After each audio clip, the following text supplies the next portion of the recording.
What I find most compelling is this understanding that fungi are these master alchemists, especially with regards to carbon. You know, the plastic island in the Pacific or the microplastics in all of our blood, that kind of stuff, like Mother Nature will survive and she'll eventually figure out how to mineralize and cycle those toxins, but like we might not, right? And so there's a self-interest that we have to like, let's figure this problem out, these different problems, let's start it.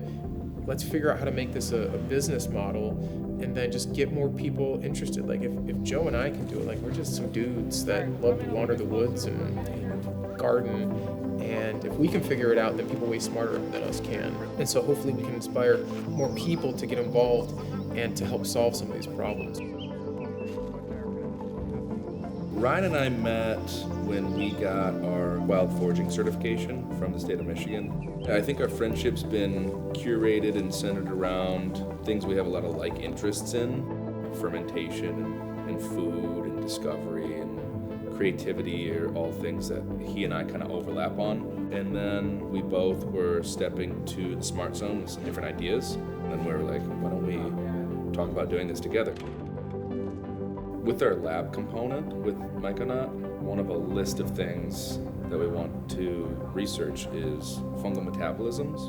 And so hosting the PFAS Summit specifically was really great to just be able to get all those minds together in the same room. We couldn't have done that if we didn't have the legitimacy of the Smart Zone. And then just seeing it all come to fruition is validating and encouraging that, like, okay, we can do this. We have a support network.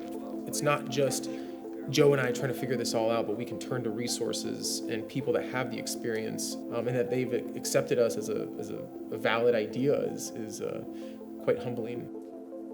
And it's definitely a life's work for Joe and I. And like, you know, what can we really actually do that can leave a legacy within a company that demonstrates a business model that also has purpose, right? That has a deeper meaning to it than just a paycheck that we would be doing anyways, right? That we would be trying to figure this stuff out with or without funding or a business title or whatever. And to see things come to life, you know, just in a year, like what can change and evolve, and just to be on that precipice is exciting as much as it is terrifying.